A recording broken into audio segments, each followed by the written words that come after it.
마태복음 4장 23절부터 24절 2절 말씀입니다.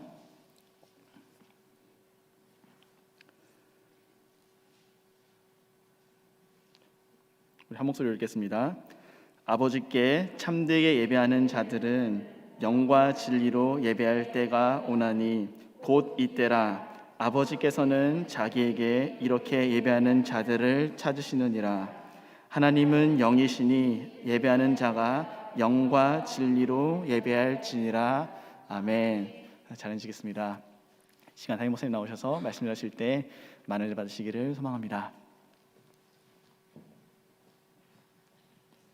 할렐루야. 수요 주빌리 예배에 나오신 여러분 한 분 한 분들을 주님의 이름으로 환영합니다. 지난 수요 주빌리 시간을 통해서 잘못된 그 예배에 관한 메시지를 듣고 참 은혜가 많이 됐던 것 같아요. 우리 성도님들이 받아들이는 그게 느껴지는 그런 시간이었던 것 같습니다. 제가 한 가지 팁을 여러분께 말씀을 드릴 텐데, 신앙생활을 어떻게 하면은 쉽고 바르게 하는가, 또 다른 하나의 팁입니다. 그것은 제가 고등학교 때 찬송을 통해서 신앙생활의 큰 기쁨을 맛볼 때였어요. 근데 찬송을 통해 기쁨을 맛본다는 것은 찬송을 통하여서 내 영적인 것이 열려서 하나님과 이렇게 내통하는 그런 관계를 말합니다. 그렇게 되려면은 찬송을 이것저것 여러 가지를 이렇게 시리즈로 막 부르는 것보다는 어느 한 내가 은혜 받는 찬송을 계속해서 리핏 하는 게 중요합니다. 여러분들이 제가 요즘 여러 번 홀로서기를 하십시오, 홀로서기 하십시오 하는 얘기를 드리는데, 신앙생활의 홀로서기, 찬송을 여러 사람들이 부를 때만 같이 찬송을 부르는 사람은 그 영의 찬송의 기쁨을 경험하기가 어려워요. 그러나 홀로 있을 때 찬송을 여러 곡 말고 한 곡을 가지고 여러 번 리핏할 때, 그 제가 은혜를 받았을 때를 생각을 하니까, 찬송의 큰 기쁨에 은혜를 받았을 때를 생각을 해보니까 1시간 이상을 한 곡을 불렀던 것 같아. 한 곡을. 그 찬송, 예를 들면은 이런 찬송이에요. 내 주를 가까이 하게 함은 십자가 짐 같은 고생이나 내 일생 소원은 늘 찬송하며, 이 정도 부르면은 듣는 분들 가운데 목사님 빨리 찬송 끝나지 왜 계속 하시나 이렇게 생각하는 분들이 있을지 모르겠지만, 아니요, 이 찬송을 1시간 이상을 계속 부르는 거예요. 계속 1절, 2절, 3절, 또 1절, 2절, 3절을 계속 부르는 가운데 드디어 그 찬송과 가사의 한 단어, 한 소절들에 임한 그 작사자의 영의 감동이 저에게 오기 시작을 하는 겁니다. 여러분 그거 생각해 보셨어요? 작사자가 하나님의 성령의 감동을 받아서 그 작사를 한 그것이 찬송을 계속해서 리핏 하다가 보면은 나도 모르게 그 가사의 작사자가 받았던 그 성령의 감동이 저에게 전해오기 시작을 하는 거예요. 그러면 그때부터는 찬송이 나의 찬송이 아니라 저의 영의 찬송으로 변화되는 것을 보게 돼요. 그러면 그 다음부터는 시간이 얼마나 가는지 모르고 내 목이 아픈지 쉬어가는지 그거 상관하지 아니하고 그냥 찬송 속으로 들어가는 거야. 여러 사람 있을 때 아니고요, 혼자 찬송을 부를 때예요. 하나님의 말씀도 마찬가지예요.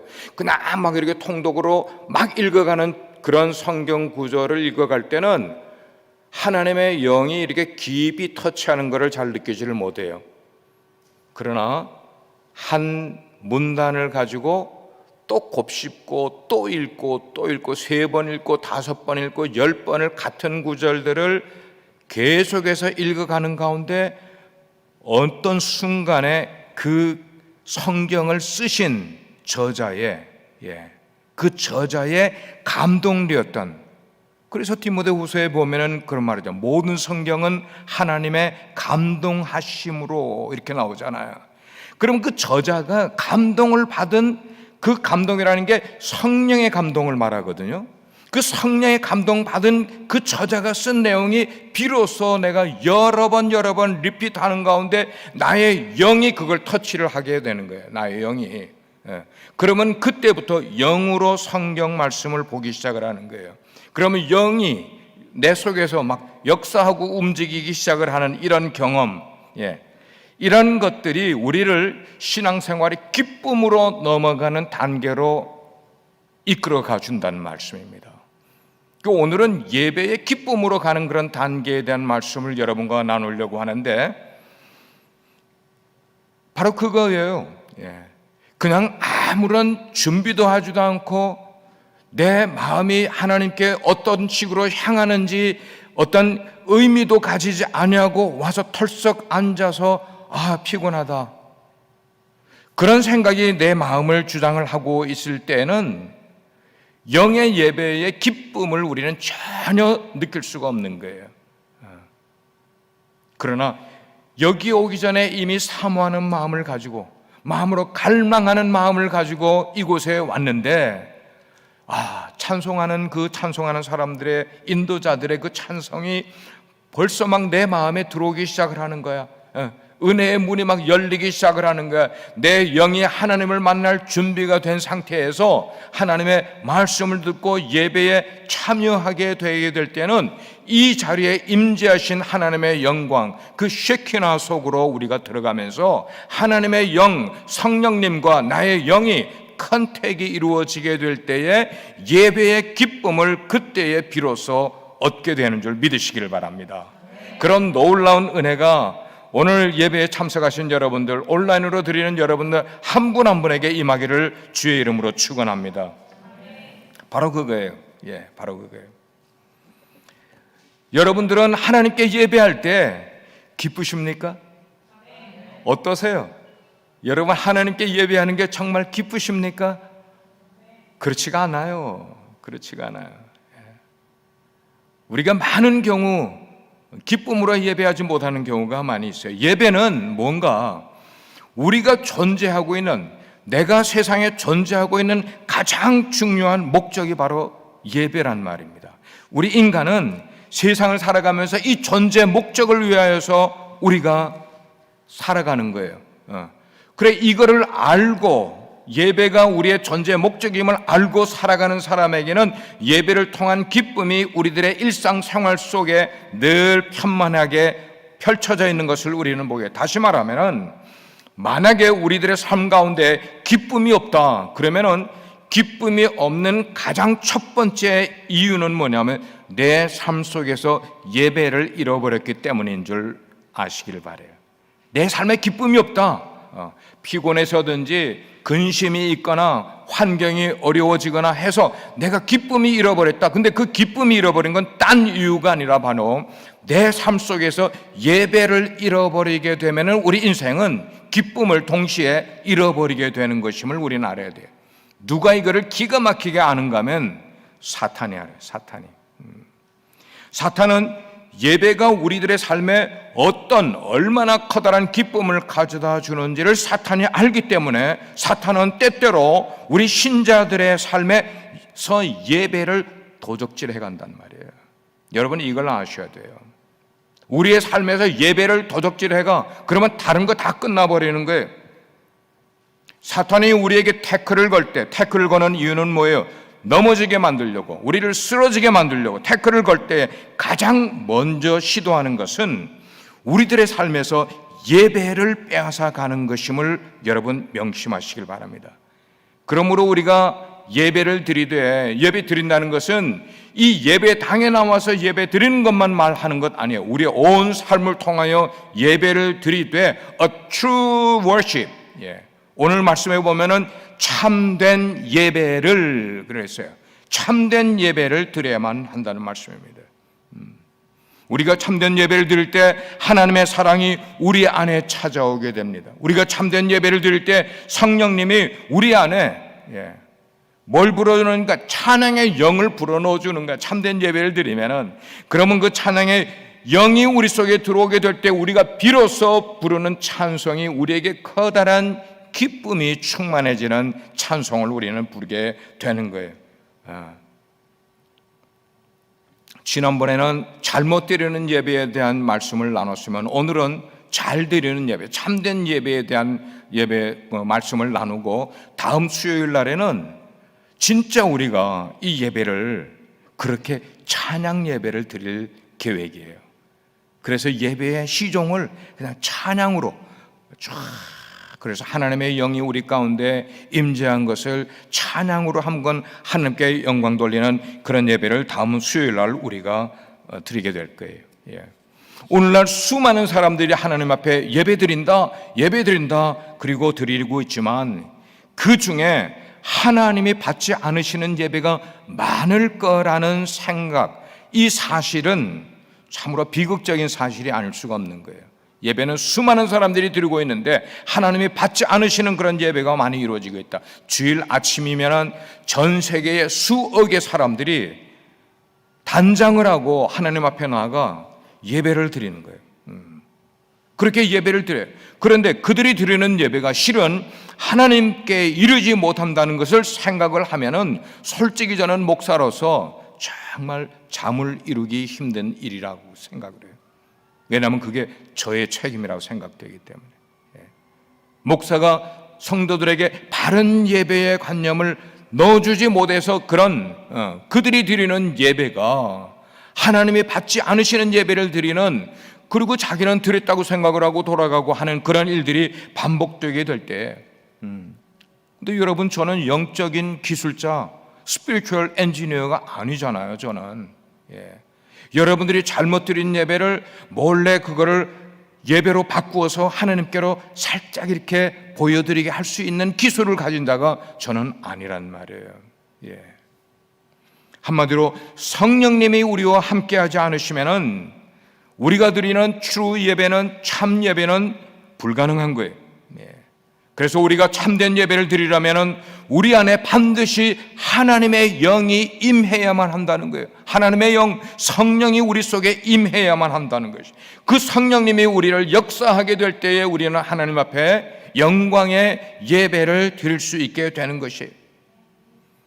예배에 대한 시작을 성경에서 끌어오려면 구약의 창세기로 넘어가 가인의 예배를 이야기하지 않을 수가 없어요. 이 가인의 예배를 하나님께서 안 받으셨어요. 여러분, 예배 받지 않은 얘기가 성경에 나오고 있단 말이에요. 하나님이 받지 않으셨어요. 이유는 뭐냐면은, 가인이 하나님께 예배하면서 속죄의 필요성을 인정하지 않는 예배를 드렸기 때문이라는 것입니다. 속죄의 필요성, 속죄의 필요성. 가인은 피해 제사를 드리지 못했단 말입니다. 가인이 드린 예배는 세 가지의 중대한 결함이 있었습니다. 우리가 그걸 알아야 오늘 바른 예배를 하나님께 드릴 수가 있어요. 첫째, 가인은 하나님이 어떤 분이신지를 모르는 상태에서 예배를 드렸어요. 하나님이 어떤 분이신지를 알지 못하고, 하나님이 누군지를 알지 못하는 사람은 아무리 하나님을 찾아도 하나님은 그에게 예배로 응답하지 않으시는 것을 우리는 알아야 돼요. 하나님을 모르는 사람이 예배할 때에 하나님이 어떻게 받으시겠냐는 말이에요. 하나님을 모르는 사람이 예배를 한다면 안 되는 거예요. 그런데 가인은 하나님이 인간의 죄의 문제를 얼마나 심각하게 여기신다는 사실을 모른 채 그저 성의 없게 하나님께 예배를 드리니 하나님은 가인의 예배를 받지 않으셨다는 사실이에요. 두 번째, 가인은 자기가 하나님과 참된 관계가 맺어져 있지 못하다는 사실을 몰랐어요. 자기는 생각할 때 나는 하나님과 참된 관계가 맺어져 있다고 스스로 착각을 하고 있었어요. 그런데 이 문제는 가인의 문제뿐만 아니고 오늘날 교회의 뜰락을 밟고 다니는 많은 사람들 가운데도 수많은 사람들이 동일한 문제를 겪고 있음을 우리는 알아야 돼요. 자기는 하나님과 좋은 관계가 맺어져 있다고 착각을 하니까 신앙생활을 바르게 안 하고 있는 거예요. 세 번째로 가인은 죄를 심각하게 생각지 않았단 말씀입니다. 바로 그 죄 때문에, 어떤 죄요? 죄를 심각하게 생각지 않는 죄 때문에 인생의 최고 목적과 그리고 인생의 최고의 기쁨, 곧 하나님을 예배하는 기쁨을 가인은 그의 인생에서 얻지도 못하고 누리지도 못했던 것을 우리는 알게 되는 거죠. 오늘날 많은 사람들이 바로 그런 가인이 드린 예배처럼 공허하고 그리고 무의미한 그런 예배를 하나님께 드리고 있는 모습을 보게 돼요. 무의미한 예배라는 것을 여러분께 설명을 드리겠어요. 어떤 것이 무의미한 교회인가? 예배를 위한 하드웨어는 눈에 보이는 것들은 아주 말끔하게 잘 갖춰져 있어요. 그런 거 모두 다 갖춰져 있어. 아주 일류로 갖춰져 있어요.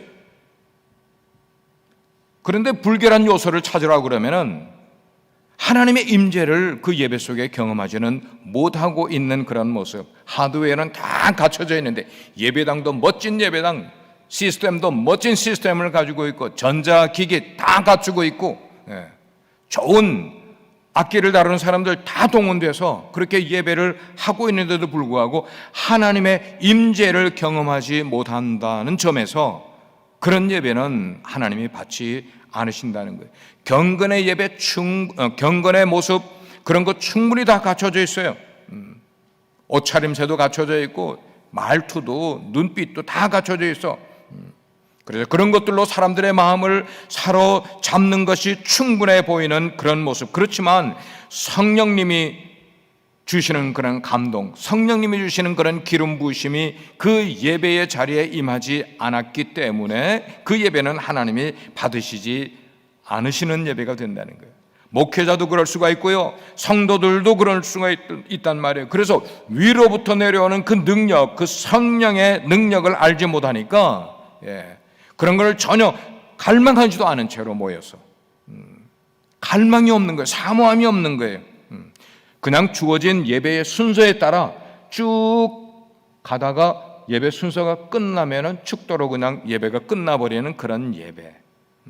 하나님이 기뻐하실까요? 아니에요. 하나님은 그런 예배 기뻐하지 않으세요. 제가 예를 여러분께 가지고 왔어요. 두 교회의 예를 가지고 왔어요. 하나는 캘리포니아 가든 그로브에 있는 크리스털 캐시드럴 처치라고 일명 수정교회라는 교회가 있어요. 여러분들 저걸 보셨어요. 언젠가도 제가 저 교회에 대한 예화를 드린 적이 있어요. 1960년대에 세워진 교회인데 한창 스튜던트 파워, 우먼 파워, 히피 운동이 한참일 때에 그 판을 치던 한복판에 돌풍을 몰고 일어난 교회가 있었는데 그 교회가 바로 수정교회였어요. 외견상으로 볼 때 이 교회는 분명히 그 시대가 뿜어내고 있는 어떤 세속적인 언어 앞에 과감하게 응답하는 어떤 미래 교회의 사인을 품고 있는 그런 교회의 모습 같아 보였어요. 왜 그런 생각을 하는가 하면은 그 당시 1960년대의 교회는 대부분의 교회들이 예배당을 지을 때 빨간 벽돌을 사용해서 지을 때였어요. 빨간 벽돌. 그건 교회의 상징이었었어요. 그런데 여러분이 보시는 것처럼 이 교회는 빨간 벽돌이 아니라 교회 전체가 통유리로, 전체가 다 유리로 쌓여져 있는 그런 교회. 그것 때문에 지나가는 사람들이 저게 뭐야, 저게 뭐야. 사람들의 눈에 미래 교회의 상징처럼 보였습니다. 사람들이 구름대와 같이 몰려들기 시작을 했습니다.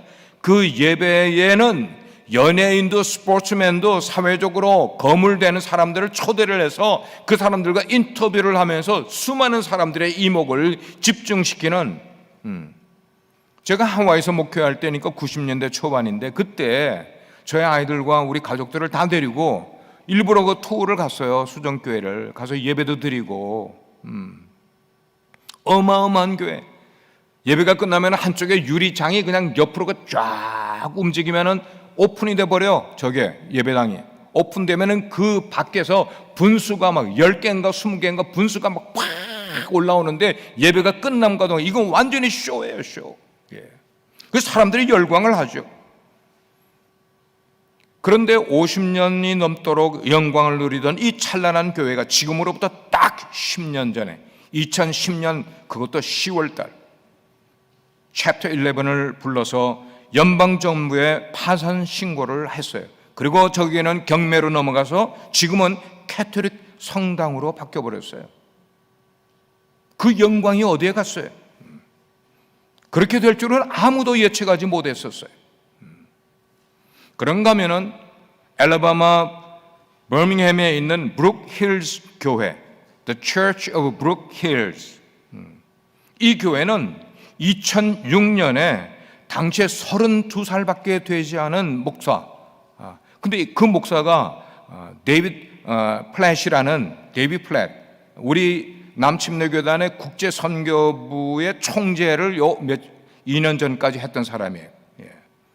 약관 28살에 4,000명이 되는 이 브룩 힐스 교회의 담임 목사로 부임을 하고 32살이 되던 4년 후에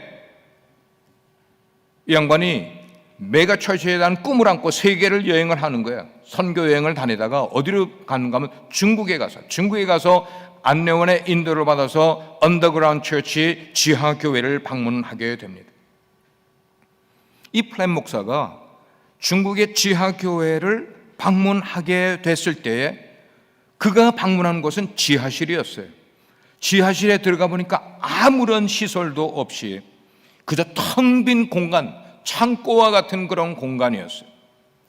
근데 거기에 모인 사람들이 땅바닥에 앉아서 예배를 드리고 있는데 오직 그 모인 사람들은 무엇을 사모하고 있는가 하면 오직 말씀이었어요. 오직 예배에 온 생명을 걸고 예배에 임하고 있는 성도들의 모습을 데이비드 플랫이 보고 충격을 받게 됩니다. 32살 때. 그리고 이 젊은 데이비드 플랫 목사가 그 모습에 깊은 인상을 받고는 자기 교회로 돌아와 강단에 서서 딱 자기 교회의 모습을 보니 자기 교회의 모습은 어떤 모습인가 하면은 오페라 하우스 같은 거야. 오페라 하우스 같은 거 너무나 아름다운 그런 예배당이었어요. 화려한 조명이 강대상 주변에 막 휘휘 가까워 움직이는 그런 조명이 있었습니다. 그리고 빵빵한 오디오 시스템을 가지고 이야기를 하면은 10,000명, 20,000명이 들을 만큼 커다란 소리가 나는, 그뿐 아닙니다. 앉아서 자기의 설교를 듣는 성도들의 얼굴은 어떤 성도들의 얼굴을 보더라도 부티가 퍽퍽 나고 있는, 부티가 무슨 말인지 알죠? 부티가 나는 그런 성도들의 얼굴의 모습, 그런 모습이 며칠 전에 자기가 다녀온 중국의 지하교회 성도들의 얼굴과 오버랩이 되면서 우리가 얼마나 위선자적인 예배를 드리고 있는가를 그가 깨닫게 됩니다. 얼마나 위선자적인 예배를 우리가 드리고 있었는지, 하나님을 예배하는 게 아니라 우리가 인조하는 예배를 드리고 있지 않는가 하는 자각을 그가 갖게 되는 것입니다. 그래서 이 플랫 목사가 일대 신앙의 모험을 걸었어요. 교회 리더들을 모았습니다. 우리 교회 강단에서 디지털 스크린을 떼버리십시오. 디지털 스크린을 떼버렸어요. 예배당에서. 우리 교회 에어컨 예배 드리는 동안에 에어컨 우리 틀지 마십시다. 에어컨 다 꺼버렸어요. 그리고 금요일 저녁 예배가 그런 거예요. 주일 예배가 아니고 금요일 저녁 예배 1,000여 명의 자기 성도들이 모여있는 바로 거기에서 처음으로 그가 선포를 하면서 우리 성도들, 여러분 이 금요일 저녁에 모인 성도들은 예배에 생명을 거는 동지들이 되기를 바랍니다. 그렇게 예배에 생명을 거는 교회가 시작이 된 거예요. 그때부터 교회는 4,000명에서 8,000명, 12,000명 폭발적으로 일어나기 시작을 하는 겁니다. 성령의 불이 그 모인 회중 가운데 일기 시작을 하는 거예요. 그러면서 자신들이 드리고 있는 그 예배를 뭐라고 부르는가 하면 시크릿 처치라고 스스로 이야기를 하는 거. 우리는 비밀교회다. 세상 사람들이 모르는 비밀한 것들이 일어나고 있는 교회라고 자기 스스로를 부르기 시작을 하는 거예요. 그러면서 우리 교회의 목표는 뭐냐면 지구촌 선교, 이것이 우리의 목표이다. 그래서 모든 교회의 에너지를 지구촌 선교에, 그 다음부터는 카자흐스탄에 가서 자기 아이를 카자흐스탄에서 어답트를 합니다. 하나님의 그 부름을 받고, 그리고는 그 다음에 교회가 많이 부흥을 한 다음에 국제선교부의 부름을 받아 약관 35인가의 국제선교부의 총재로 그가 임해서 6년 동안 그렇게 사역을 잘했어요. 사랑하는 여러분, 이 브룩힐즈 교회가 우리가 중요하게 봐야 되는 것은 현대 교회가 잃어버리고 있는 교회의 존재 이유를 그들이 찾아냈다는 것이 너무나 중요한 거예요. 잃어버렸던 현대 교회의 존재 이유, 많은 교회들이 존재 이유를 잃어버린 채로 예배가 방황하고 있는 이때에 그들이 그 잃어버렸던 예배를 회복했다는 말씀입니다.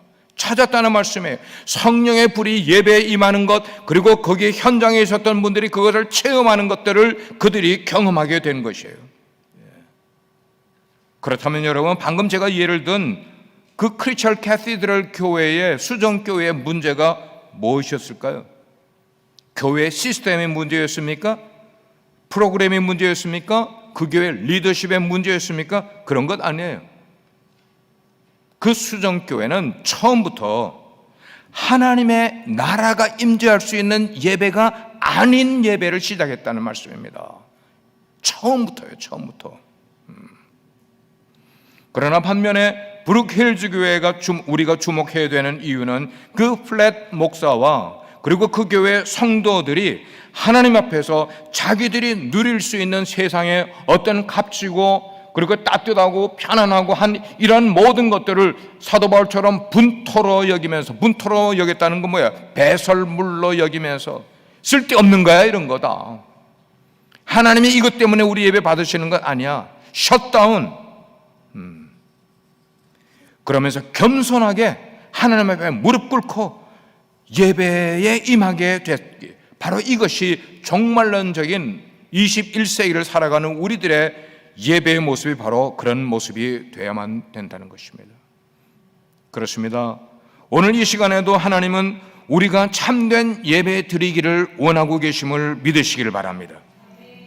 그 참된 예배는 뭐냐? 첫째, 하나님의 일보다 하나님 앞에 예배가 먼저 일하는 것이 우리에게 와 닿아야만 되는 거예요. 하나님의 일보다 하나님 앞에 예배하는 게 먼저인 것을 알아야만 되는 거예요.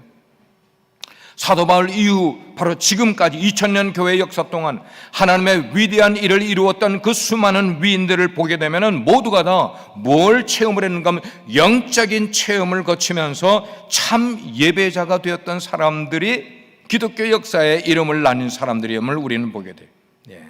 우리는 우리를 구원하신 하나님을 위해서 기꺼이 일할 자세가 되어 있어야만 합니다. 그렇지만 하나님의 일을 하는 것보다 먼저 우리가 해야 되는 것은 하나님을 예배하는 것, 이것이 얼마나 우리에게 즐거움을 가져다주고 이것이 우리의 신앙생활에 얼마나 기쁨이 주어진다는 것을 경험을 해봐야 된다는 말입니다. 아멘입니까? 그 즐거움과 예배의 기쁨을 경험하지 못한 사람들이 죄다 섬긴다고 말이에요, 봉사한다고 말이에요, 하나님의 일한다고 막 되니까 이 교회가 되냐고. 교회는 그런 사람들에게 있었다는 거다. 예배를 잘 드릴 줄 아는 사람, 그 사람이 주님의 일을 가치 있게 만들어가는 것임을 우리로 깨닫게 만들어주는 것입니다. 그렇습니다. 바른 예배자는 두 가지의 두 노를 줘야 되는데, 한쪽에는 예배라는 노를 줘야 되고 한쪽에는 섬김이라는 노를 잘 줘야만 되는 거예요. 그런데 만약에 이 두 노 가운데 예배라는 노는 젖지를 않고 섬김이라는 노만 딥다 저어보세요. 배가 어디로 갈까요? 배가 어디로 갈까요? 여러분들이 보트를 안 타보신 모양이야. 제가 어릴 때 부산에서 살았기 때문에 가끔 송도에 가서 보트를 탔어요. 2명이 타는 보트. 잘 줘요. 이거 2개 잘 줘. 어떻게 하면 방향 오른쪽으로 왼쪽으로 도는지 다 알아. 근데 만약에 이 2개의 노 가운데 하나는 수다보고 하나만 계속 줘면 절대로 앞으로 못 나가. 어떻게 해요? 그 자리에서 맴돌아요. 배는 맴돌을 수밖에 없어요. 그게 뭐냐면 우리가 예배는 바르게 하지 못하면서 섬김만, 하나님의 일만 드립다 하게 될 경우는 우리는 계속해서 제자리를 돌면서 종교적인 춤만 추는 자들이 될 수밖에 없다는 것입니다. 얼마나 안타까워요. 얼마나 안타깝냐고요. 하나님은 좋은 일꾼보다 좋은 예배자를 찾으심을 우리가 명심해야만 되겠어요. 아멘. 아멘. 예배를 사모하는 자, 그가 훌륭한 하나님의 일꾼이 될 수 있는 것입니다. 제가 이렇게 설교를 하면 혹시 여러분 가운데는 평소에 섬기기를 많이 하시고 봉사를 많이 하시는 그런 분들 가운데 일보다 예배가 더 중요하다 이런 거를 지적을 하게 될 때 그거를 듣기 싫어할 분이 혹시 계실지 모르겠지만 그렇다면 굉장히 유감이 아닐 수가 없어요. 저는 바른 것을 여러분께 지금 말씀을 드리고 있기 때문입니다. 저는 이 말씀을 들으시는 여기에 예배에 오신 분들이나 가정에서 예배에 참여하시는 모든 분들, 이후에라도 이 설교를 들으시는 여러분 모두가 다 진정한 예배를 여러분의 신앙생활 속에 다시 회복하기를 주의 이름으로 축원합니다. 사실 참 예배를 드리는 것은 예배 순서, 예배 형식 이거하고는 아무 상관이 없어요. 어떤 교단에 가진 예배 순서, 어떤 교단에 가진 예배 순서 이거하고는 전혀 무관해요. 오늘 말씀을 보니까 23절에 그렇게 말하고 있어요. 하나님은 영이시기 때문에, 하나님은 영이시기 때문에, 그 말은 하나님은 눈에 보이는 분이 아니시기 때문에 그런 말이에요. 하나님은 우리 눈에 보이는 분이 아니기 때문에 예배하는 자는 성령과 진정으로, 영과 진리로, 성령과 진리로 예배를 해야 된다고 분명히 우리에게 말씀을 해주고 있습니다. 하나님은 예배를 사람들의 손에 맡긴 적이 한 번도 없어요. 사람들의 손에 맡기지 않았어요. 예배 인도자들 손에 맡겼다고요? 아니요. 예배 인도자들은 성령님이 이끄시는 대로 그냥 따라하는 인스트루먼트, 도구에 불과한 거예요. 하나님은 예배를 우리 인간의 손에 맡기지 않으셨어요. 누구에게 맡겼어요? 성령님께 맡긴 줄을 믿으시길 바랍니다. 예배는 성령님께 맡긴 거예요. 성령님이 예배를 주도하도록 하나님께서 그에게 맡기신 거예요. 그러므로 우리는 하나님을 신령과 진정으로 겸손하게 예배해야만 하는 겁니다. 참된 예배는 우리 마음의 태도로부터 시작되는 것임을 우리는 알게 됩니다. 볼까요? 하나님께서 이스라엘을 애굽에서 출애굽해내시고 약속의 땅 가나안으로 들어가게 하셨어요. 근데 그 가나안으로 들어가기 전에 광야에서 수많은 과정, 수많은 기적들을 일으키셨습니다. 그리고 그 이스라엘 백성들에게 은혜 위에 은혜를 부어 주셨습니다. 믿으십니까? 그런 걸 다 경험하면서 그들이 가나안 땅에 들어가게 됐어요. 자, 그렇다면은 출애굽 사건의 가장 중심이 뭘까요? 출애굽 사건의 가장 중심이 뭘까요? 그것은 하나님에 대한 신뢰예요. 그들이 갈 바를 알지 못하고 애굽에서 나오면 어디로 어떻게 가는지를 알지 못했어요. 그러나 그들은 한 가지, 하나님을 믿었어요. 신뢰하고 나왔어요. 그리고 두 번째는 그 하나님을 그들은 사랑해서 쫓아나왔어요. 하나님을 사랑해서. 그리고 세 번째는 뭐냐? 하나님을 예배하기 위해서 애굽에서 나온 거예요. 세 가지. 하나님을 믿었어요. 신뢰함으로 나왔어요. 그리고 그 하나님을 정말로 사랑하는 마음으로 출애굽을 냈어요. 그러면서 그 하나님을 예배하기 위해서 모세가 바로에게 찾아가 이야기를 합니다. 우리 백성을 내놓으라. 내놓으면은 우리가 광야에 나가서 우리가 섬기는 하나님을 예배하려 하노라. 그렇게 얘기를 했어요. 얼마나 중요한 메시지입니까? 출애굽은 이스라엘 백성이 하나님께 예배하게 하기 위해서 하나님이 출애굽을 시켜주셨어요.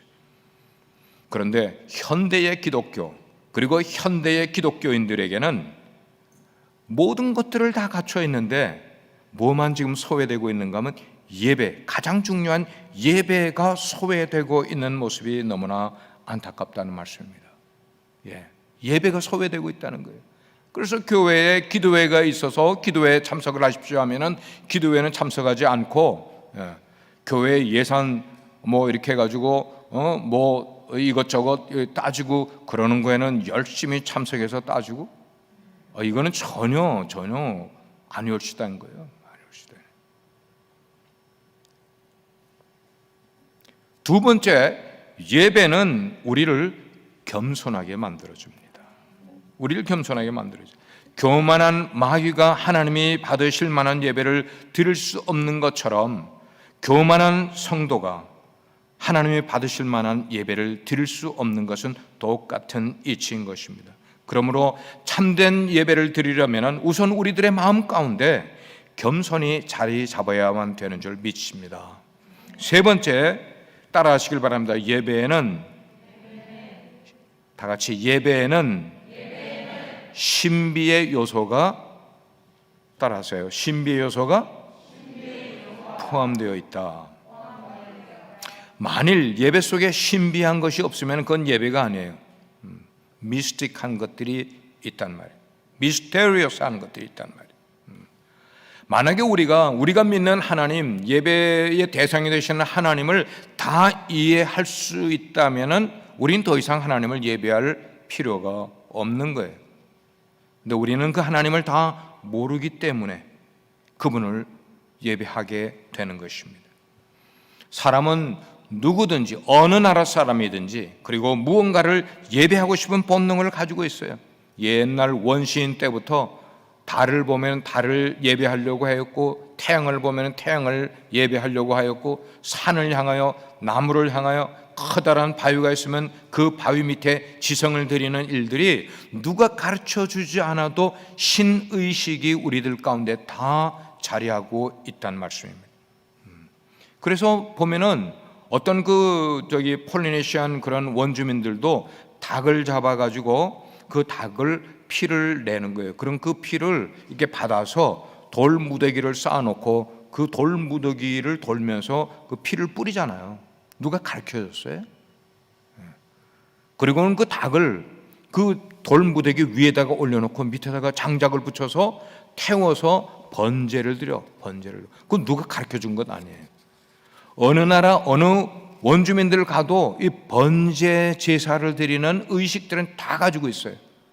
왜냐하면 하나님이 우리 인간에게 신의식을, 하나님께 예배하는 의식을 이미 심어 주셨기 때문이라는 말입니다.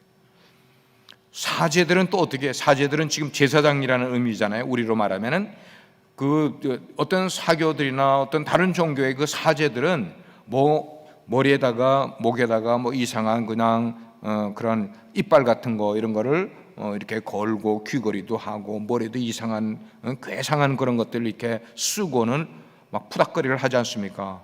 춤을 추잖아요. 빙빙 돌면서. 그러면서 사람들의 시선을 끄는 그런, 그게 왜 그렇게 하는가 하면 아무 의미 없이 하는 것 아니에요. 그가 따르고 그가 예배하는 대상 신과 대화하기 위한 방법인 거예요. 무당과 하여튼 그런 미신을 믿고 우상을 섬기는 사람들도 나름대로 자기들이 믿는 하나님, 저희 신과 대화를 나누기 위한 그런 여러 가지 제스처를 하는 이유는 뭐냐면 그 속에 미스테리어스한 신비한 것들이 있기 때문에 그런 일들을 하는 것입니다. 자, 그러면은 우리 그리스도인들은 어떻게 예배를 해야 할까? 예배의 요소 가운데 가장 중요한 몇 가지를 말씀드리겠어요. 첫째, 하나님의 성품을 전적으로 신뢰하며 예배를 해야만 합니다. 제일 먼저는 하나님의 성품을 신뢰를 해야 돼요. 오늘날 예배가 제대로 이루어지지 않는 가장 커다란 이유는 뭐냐면 우리가 하나님을 존중하지 않기 때문인 거예요. 오늘날 특별히 개신교, 캐토릭보다 더해. 불교 신자들보다 더해요. 개신교도들이. 하나님을 존중히 여기지를 않는 거예요. 하나님을 우리 마음대로, 내가 원하는 대로 여기 갖다 놓고 내가 원하는 대로 저리 갖다 놓고 내가 원하는 대로 다 하려고 바꾸어 놓는 거예요. 하나님의 자리를요. 올렸다 놨다. 우리는 더 이상 높은 보좌에 계신 하나님을 예배하지 않는 우리들의 모습을 빨리 직시해야만 되는 거예요. 하나님은 경외받으실 만한 분이고 하나님은 존중받으실 만한 분이란 말이에요. 성경에 나오는 신앙의 위인들은 하나님을 전적으로 신뢰를 했어요. 여러분 그 선지자들의 이름과 그 다음에 나오는 사사들의 이름들 이렇게 보시길 바랍니다. 근데 그 하나님과 우리가 지금 믿고 예배하고 있는 우리 속에 있는 하나님은 성경 속의 하나님이 아니신지 모르겠어요. 우리는 성경 속의 하나님을 섬기지 않고 있는 것 같아요. 성경에는 그렇게 예배하라고 가르쳐주지 않았는데 우리는 마음대로 예배하는 거예요. 마음대로. 하나님을 경외하는 것, 두려워하는 것 하나도 없어. 하나님을 신뢰하지 않는 사람은 하나님을 예배할 수가 없습니다.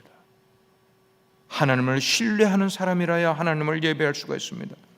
그러므로 우리가 드리는 예배가 산 예배를 드리느냐 죽은 예배를 드리느냐 그 결정은 우리가 하나님을 존중하느냐 경외하느냐 그렇지 않느냐 여기에 결정이 있음을 우리는 빨리 알아야만 돼요. 두 번째 요소, 그것은 하나님을 갈망해야 돼요. 하나님을 갈망해야 돼요.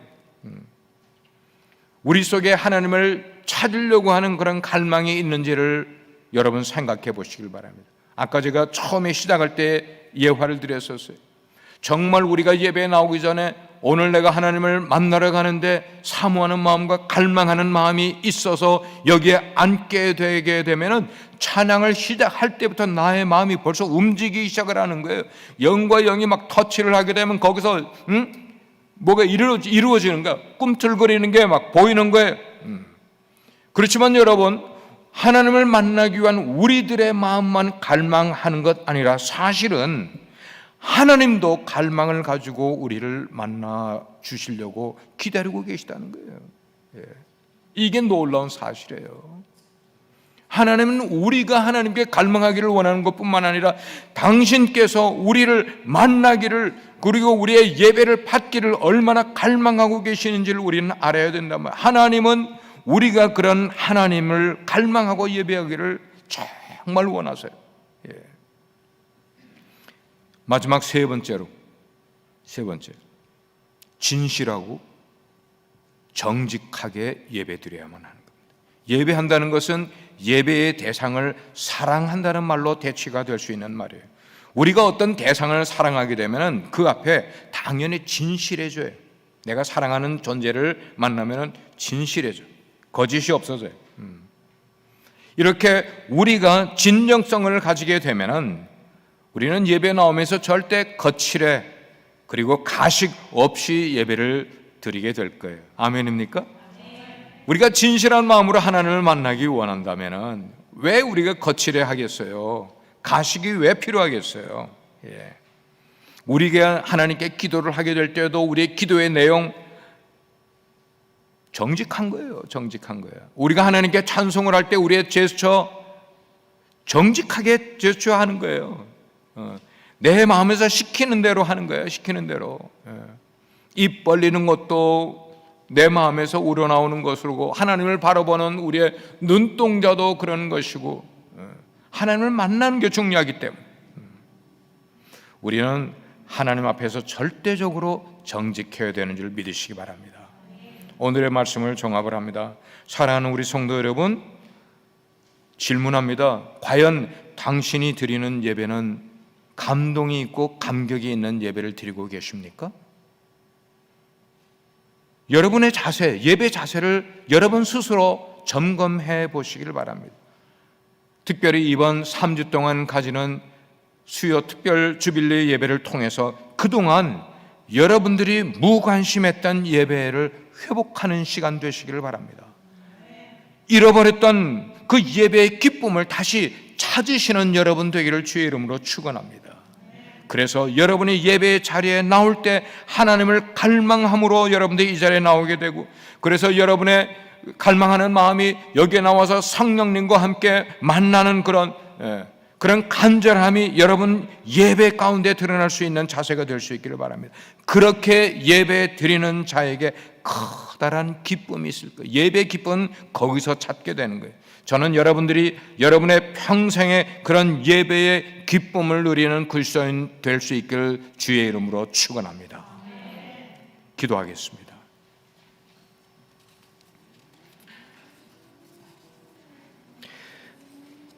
사랑하는 성도 여러분, 조용히 오늘 여러분들이 들으신 말씀을 마음에 되새겨 보십시오.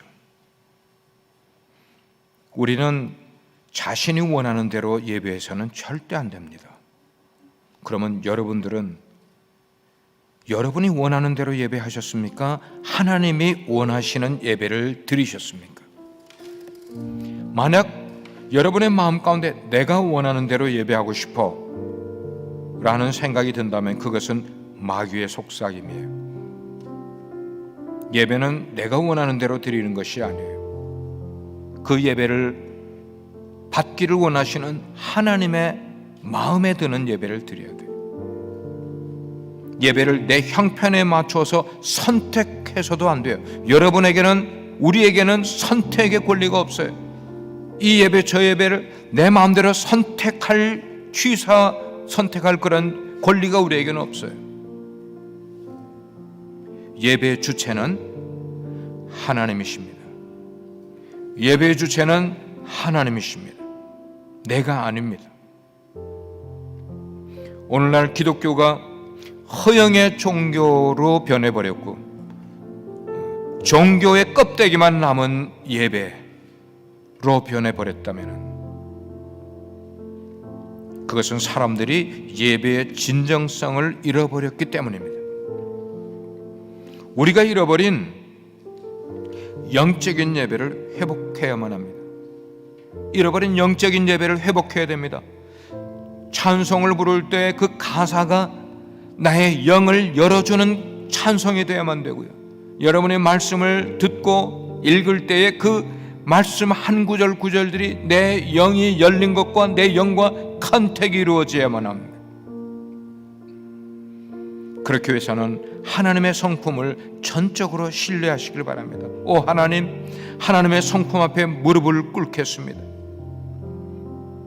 그리고 예배에 임하면서 하나님을 갈망하셔야 돼요. 갈망하셔야 돼요. 피곤하다가 나의 예배의 자세가 되어서는 안 됩니다. 그리고 가식 없이 진실하고 기도에 정직한 기도를 드려야만 합니다. 그런 마음으로 이 시간 우리가 간절하게 한번 기도하기를 바랍니다. 하나님, 저의 예배를 통하여 하나님을 기쁘시게 해드리고 잃어버렸던 예배의 기쁨을 회복하기를 원합니다 하는 그런 마음을 가지고 우리가 주여 한번 부르고 같이 한번 통성으로 기도하겠습니다. 주여! 사랑하시는 아버지 하나님, 사랑하시는 아버지 하나님, 그렇습니다.